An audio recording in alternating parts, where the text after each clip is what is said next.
Assalamualaikum warahmatullahi wabarakatuh. Perkenalkan, nama saya Neo Aurista Nugraha.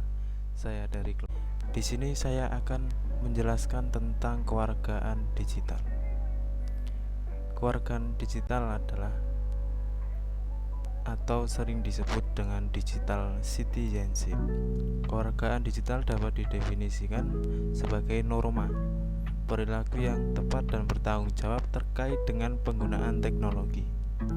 Kewargaan digital adalah konsep yang dapat digunakan untuk memberikan pengetahuan mengenai penggunaan teknologi di dunia maya dengan baik dan benar.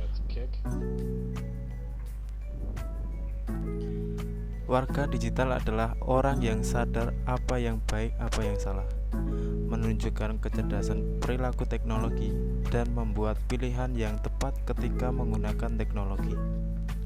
Warga digital merupakan individu yang memanfaatkan IT untuk membangun komunitas, bekerja, dan berkreasi. Warga digital secara umum telah memiliki pengetahuan dan kemampuan mengoperasikan IT untuk berkomunikasi maupun mengekspresikan sebuah ide. Contohnya, bermain Facebook, menulis blog, mencari informasi, dan lain sebagainya.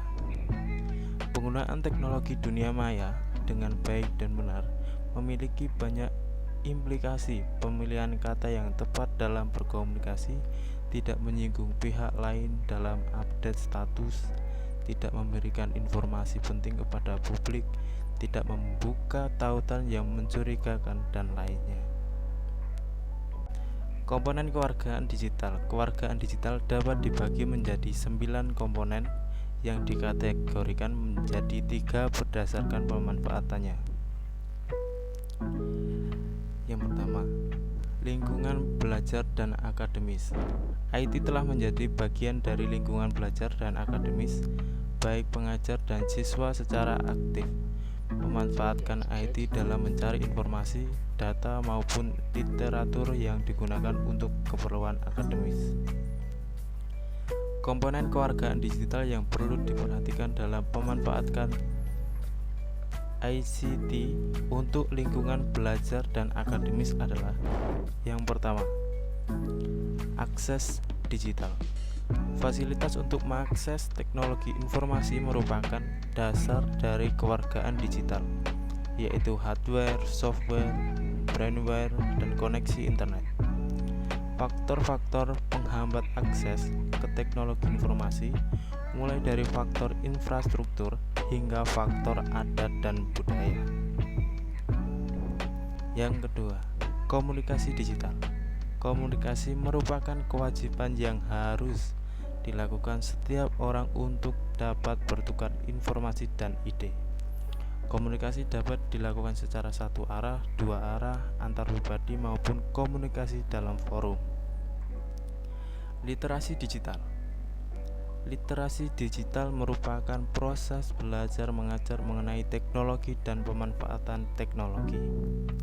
Pelajaran dan pengajar diharapkan dapat belajar apa saja, kapan saja, dan dari mana saja. Hak digital sama lainnya dengan perlindungan hak asasi di dunia nyata. Para warga digital juga memiliki perlindungan hak di dunia digital. Setiap warga digital memiliki hak atas privasi, kebebasan berbicara, dan lain-lain. Dengan adanya hak tersebut, setiap warga digital juga memiliki beberapa kewajiban yang harus dipenuhi.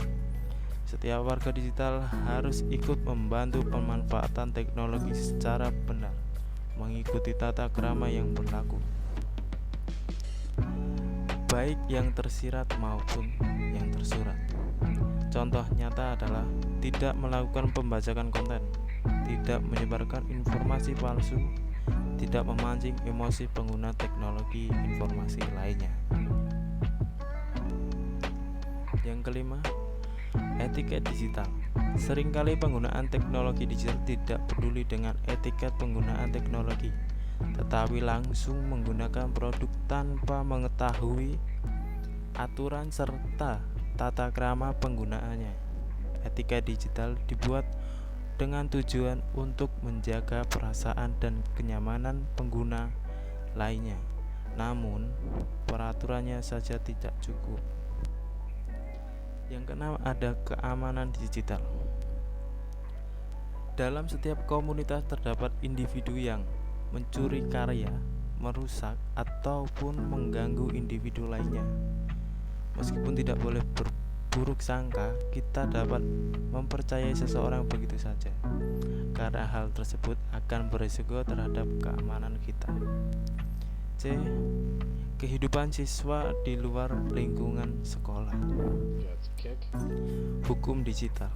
Hukum digital mengatur etiket penggunaan teknologi dalam masyarakat. Warga digital perlu menyadari bahwa mencuri ataupun merusak pekerjaan, data diri maupun properti daring orang lain merupakan perbuatan yang melanggar hukum. Contoh, perbuatan yang melanggar hukum antara lain meretas informasi atau website, mengunduh musik ilegal, plagiarisme, membuat virus, mengirimkan spam, ataupun mencuri identitas orang lain. Hukum cyber atau cyber law di Indonesia sendiri dapat dikategorikan menjadi 5 aspek besar. Yang pertama ada aspek hak cipta, yang kedua aspek merek dagang, yang ketiga aspek fitnah dan pencemaran nama baik, yang keempat aspek privasi, yang kelima aspek yurisdiksi dalam ruang cyber. Transaksi digital. Warga digital perlu menyadari bahwa sebagian besar dari proses jual beli tanah dilaksanakan secara daring. Berbagai situs jual beli lokal dapat dengan mudah diakses oleh penjual dan pembeli, seperti tokobagus.com, kaskus.co.id, berniaga.com, dan berbagai toko daring lainnya. Mudahnya akses dan semakin tingginya tingkat kesadaran masyarakat akan teknologi informasi ikut mendorong timbulnya pasar jual beli daring di Indonesia. Dalam jual beli daring, penjual dan pembeli perlu menyadari resiko dan keuntungan yang dapat dari jual beli daring, mulai dari resiko penipuan, perbedaan barang yang dikirim, lama pengiriman, hingga legalitas yang diperjualbelikan. Yang kesembilan, kesehatan digital. Di balik manfaat teknologi digital terdapat beberapa ancaman kesehatan yang perlu diperhatikan, seperti kesehatan mata, telinga, tangan, bahkan ke seluruh badan. Tidak hanya kesehatan fisik, kesehatan mental dapat juga terancam jika tidak mengatur penggunaan teknologi digital. Untuk mencegahnya, pengguna perlu menyadari bahaya-bahaya yang dapat ditimbulkan oleh teknologi digital. Think atau THINK. Setelah memahami 9 komponen di atas, Anda telah menyadari pentingnya kewargaan digital. Untuk menyederhanakan 9 komponen di atas, Anda dapat menggunakan konsep think THINK sebelum Anda berkomunikasi di dunia digital, yang baik itu di email, IG, Facebook, Twitter, blog, forum, dan lain sebagainya. Saya Neo Auristian Nugraha. Wassalamualaikum warahmatullahi wabarakatuh.